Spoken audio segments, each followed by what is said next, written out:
Let's have some more news. Standoff suspect hauled back to Sumter County to face kidnapping charges. $1.7 million plan for a building mysteriously moves ahead without the AAC's vote. Villager in 2023 golf cart road rage incident facing a new DUI charge. An apartment dweller charged with sending explicit sexual messages to a young girl. Here's more of the short news coming up.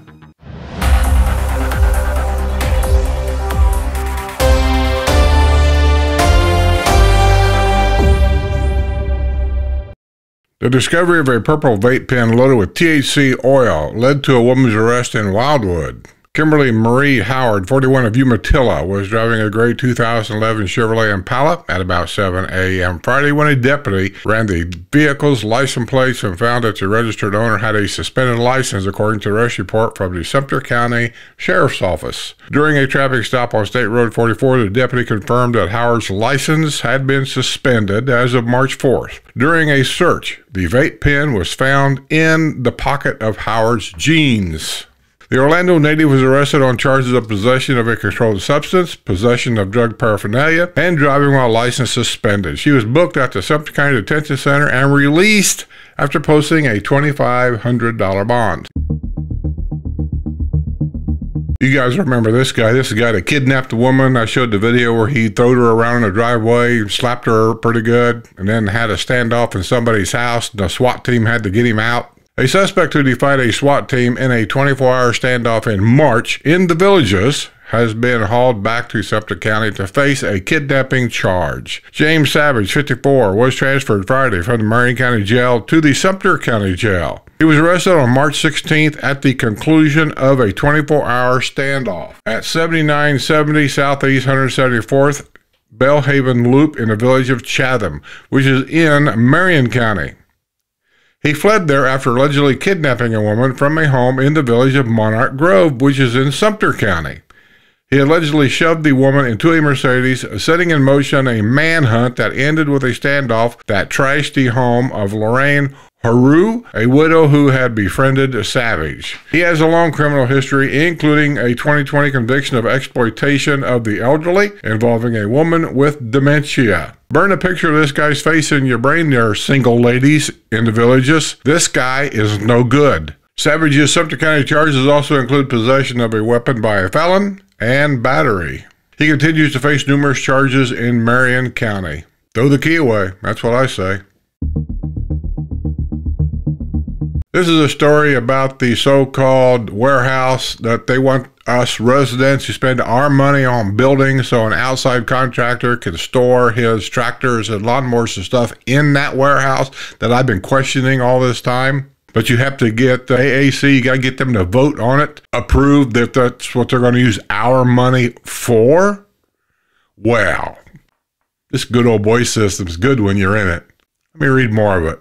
A formal application for a $1.7 million golf maintenance facility has been submitted to the town of Lady Lake, although the controversial project has not been approved by the Amenity Authority Committee. The Growth Management Department for the town of Lady Lake has reported that it received from the district office in the Villages a formal application for construction of the 1,800 square foot maintenance building along with new sidewalks and an asphalt driveway. The building to be constructed at the Mira Mesa Executive Golf Course was originally estimated to cost $1.5 million, but the price tag has now climbed to $1.7. AAC member Jim Vaccaro, already feeling the heat on this issue, announced in April he could not support the construction of the maintenance facility. The AAC golf maintenance budget is expected to soar by about 40% in the coming fiscal year, thanks in part to this project. It's unclear why the application for the golf maintenance building was already submitted, although the AAC vote has yet to take place. The golf maintenance building, which will be used to store a contractor's mowing equipment, will be built on land at the golf course, but must go through the approval process of the town of Lady Lake. Keep in mind, if it's on a country club golf course, our building is going to be built on property we don't own. Earlier this month, the project-wide advisory committee approved a $3 million amenity-funded improvement project for the wharf at Lake Sumter Landing. Some PWAC members later expressed surprise that the professionally produced video touting the project was released within what seemed like minutes of the PWAC vote. A villager arrested last year in a golf cart road rage incident landed back behind bars on a drunk driving charge. Sheldon Scott Eggstrom, 60, who lives in the village of Hammock at Finney, was booked Friday at the Sumter County Detention Center on a charge of driving under the influence. He was arrested by the Wildwood Police Department. He was released after posting a $1,000 bond. In September, Eggstrom pleaded no contest in Sumter County to charges of battery and resisting arrest. He has been placed on probation for 1 year in order to perform 40 hours of community service. He was also ordered to complete anger management and write a letter of apology.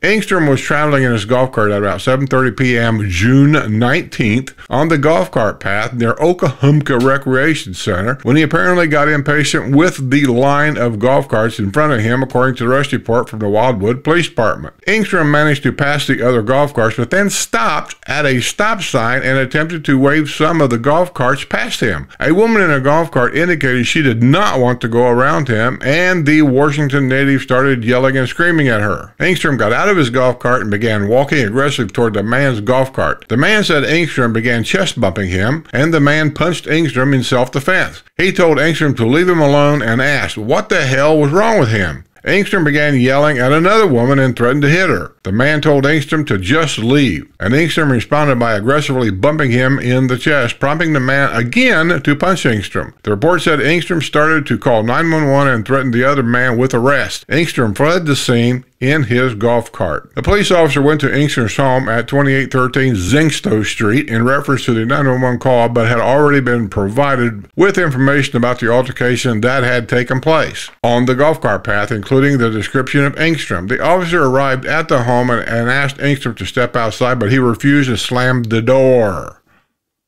Good move.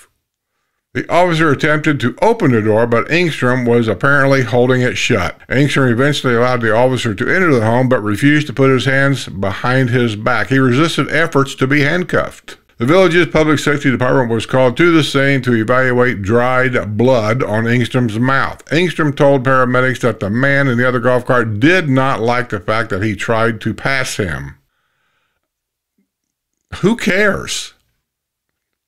I'll tell you why here in the villages, I see one thing that stands out apparently really strong in the villages. Not necessarily just all residents, but alcohol problem seems to really be affluent here. If not that, second would be drugs. An apartment dweller has been charged with sending explicit sexual messages to a young girl.